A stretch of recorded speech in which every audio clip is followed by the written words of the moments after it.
દબાણ હટાવ ટીમ ઉપર હુમલો કરવામાં આવ્યો। ટોપ 3 નજીક મહાનગરપાલિકાની દબાણ હટાવ ટીમ ઉપર એક શખ્સ દ્વારા હુમલો કરવામાં આવ્યો। ગેરકાયદેસર દબાણ દૂર કરવા ગયેલા મહાનગરપાલિકાના અધિકારીઓને ફરજની રૂકાવટ કરી શખ્સે પથ્થરો ફેંક્યા।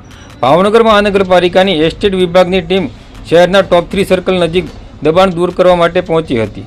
અહીંના દબાણ દૂર કરવા માટેની કાયદેસર ફરજ ચાલુ હતું તે દરમિયાન અહીં દબાણ કરતા એક ઈસમે મહાનગરપાલિકાના સ્ટાફની કામગીરીને અટકાવવાનો પ્રયત્ન કર્યો હતો। આ દરમિયાન મામલો ગરમાતા મહાનગરપાલિકાના કર્મચારીઓ ઉપર પથ્થરો ફેંકતા મહાનગરપાલિકાના કર્મચારીઓએ પોલીસને જાણ કરી હતી। ભાવનગર પોલીસે તાત્કાલિક સ્થળ ઉપર પહોંચી જઈ પરિસ્થિતિ સંભાળી હતી તેમજ હુમલાખોરને ઝડપી લઈ પોલીસ મથકે લઈ ગયા હતા અને મહાનગરપાલિકાના એસ્ટેટ વિભાગના કર્મચારીઓના જણાવ્યા મુજબ હુમલાખોર કેફી પીણું પીધેલી હાલતમાં હોય તેવું લાગી રહ્યું હતું। હુમલાખોર ઉપર પોલીસ દ્વારા શું પગલાં ભરવામાં આવે છે તે જોવું રહ્યું।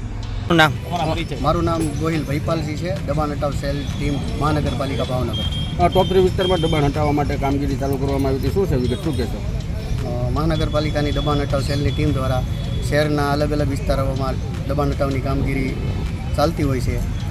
વોર્ડ ઓફિસની બાજુમાં ફરિયાદ આવેલી, તેના અન્વયે અમે આજે સ્થળ ઉપર આવેલા અને સ્થળ તપાસ કરી અને અમને દબાણ જણાવ્યું હતું અને ન્યુસન્સ પણ હતું।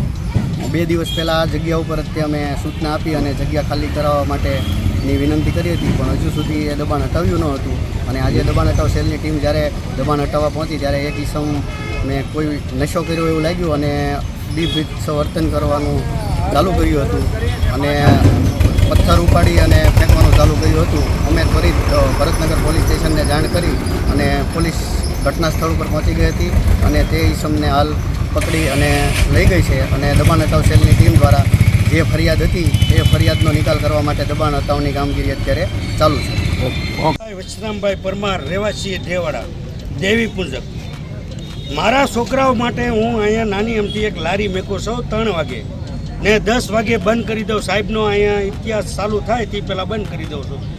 તો આખા ભાવનગરની માલપા કેટલું પણ દબાણ છે તે છતાં એમનું કોઈનું દબાણ નડતું નથી। નરેશભાઈ, તમારું દબાણ નડે છે, તમારું એકનું હટાવો। અલાભાઈ, શું લેવા તમે હેરાન કરો છો? મારે 3 દીકરા છે, ઉત્તમ, હિરેન, રોનક, રાજલ, એક દીકરી છે। તો એનું ગુજરાન ચલાવવા માટે મેં ધંધો અહીંયા ચાલુ કર્યો છે। અમે ધંધો ચાલુ કર્યો છે તે છતાં વારંવાર અહીંયા આવીને મને ટોર્ચર કરે છે। મને અત્યારે ઈટોડાના ઘા માર્યા છે, મારી માથે 15 લાખ રૂપિયા લેવાનું છે। તો હું, તમે કહેતા હોય તો ચોરી કરવા જાઓ, તમે કહેતા હોય તો મર્ડર કરવા જાઓ, તમે કયો એ કરવા હું તૈયાર છું। તમે કહેતા હોય તો બંધ કરી દો, તો મારું 15 લાખ રૂપિયા લેવાનું છે, ભરી દો। જિંદગીની માલપા સરકાર શ્રીની હજની માલપા કોઈ દી હું લારી મેકું કે કોઈ ગેર ધંધો કરું, મારી માથે 15 લાખ લેવાનું છે, એ ધંધો હું કોઈ દી કરું તો મને કહેવાનું। કેટલા સમયથી ધંધો કરો છો? મારો અહીંયા 10 દિવસ થયા છે સાહેબ। તમને કોણે ઈટડાનો કામ આવ્યો? ઈટડાનું કામ અહીંયા ખુદ માર્યો, મારે મરી જવાનું છે સાહેબ। મારી માથે 15 લાખ ઈંડા આમલેટની 3 વાગે ચાલુ કરું છું સાહેબ ને 10 વાગે બંધ કરી દઉં છું। તે છતાં વારંવાર આવીને ટોર્ચર મને કરે છે બાજુની ઓફિસવાળા। તો ઓફિસવાળાને મેં કીધું કે તમારો દરવાજો ઉગમણી સાઈડ છે, આ તમને સાઈડ તમે દરવાજો કરી નાખો તો હું મારી જગ્યા હટાવી લઉં ને અહીંયા કોઈ જાતનું નડતર રૂપ નથી, આખો બાવળ નડે છે। એની ઓફિસ બાજુમાં છે? બાજુમાં ઓફિસ સરકારી છે પણ શેની છે એ મને ખબર નથી સાહેબ। લ્યો, એમને આવીને તેથી મારી મને બહુ ટોર્ચર કર્યો। હવે મરવા સિવાયનો મારી આગળ કોઈ પ્રશ્ન નથી, મને ગમે તે હેરાન કરશે। એટલે અત્યારે મેં કાચની બોટલ ફોડી હતી, હું ઘાલવાની તૈયારીમાં હતો પણ મને પકડી લીધો છે। મારી માથે 15 લાખ લેવાનું છે, સરકાર મને ભરી દે તો મારે ધંધો રોડ ઉપર કાંઈ કરવો નથી। સાહેબ, મારું નામ નરેશભાઈ વચરામભાઈ પરમાર, રહેવાસી દેવાડા, દેવી પૂજક। મારા છોકરાઓ માટે હું અહીંયા નાની અમથી એક લારી મેકું છું 3 વાગે ને 10 વાગે બંધ કરી દઉં। સાહેબનો અહીંયા ઇતિહાસ ચાલુ થાય તે પહેલાં બંધ કરી દઉં છું। તો આખા ભાવનગરની માલપા કેટલું પણ દબાણ છે તે છતાં એમનું કોઈનું દબાણ નડતું નથી। નરેશભાઈ, તમારું દબાણ નડે છે, તમારું એકનું હટાવો। અલાભાઈ, શું લેવા તમે હેરાન કરો છો? મારે 3 દીકરા છે, ઉત્તમ, હિરેન, રોનક, રાજલ, એક દીકરી છે। તો એનું ગુજરાન ચલાવવા માટે મેં ધંધો અહીંયા ચાલુ કર્યો છે। અમે ધંધો ચાલુ કર્યો છે તે છતાં વારંવાર અહીંયા આવીને મને ટોર્ચર કરે છે। મને અત્યારે ઈટોડાના ઘા માર્યા છે, મારી માથે 15 લાખ રૂપિયા લેવાનું છે। તો હું, તમે કહેતા હોય તો ચોરી કરવા જાઓ, તમે કહેતા હોય તો મર્ડર કરવા જાઓ, તમે કયો એ કરવા હું તૈયાર છું. તમે કહેતા હોય તો બંધ કરી દો, તો મારું 15 લાખ રૂપિયા લેવાનું છે, ભરી દો. જિંદગીની માલપા સરકાર શ્રીની હજની માલપા કોઈ દી હું લારી મેકું કે કોઈ ગેર ધંધો કરવો, મારી માથે 15 લાખ લેવાનું છે. એ ધંધો હું કોઈ દી કરું તો મને કહેવાનું. તમે અહીંયા કેટલા સમયથી ધંધો કરો છો? મારો અહીંયા 10 દિવસ થયા છે સાહેબ. ઈટાડાનું કામ અહીંયા ખુદ માર્યો, મારે મરી જવાનું છે સાહેબ. મારી માથે 15 લાખનું લેવાનું છે. હા? ઈંડા આમલેટની 3 વાગે ચાલુ કરું છું સાહેબ, ને 10 વાગે બંધ કરી દઉં છું. તે છતાં વારંવાર આવીને ટોર્ચર મને કરે છે બાજુની ઓફિસવાળા.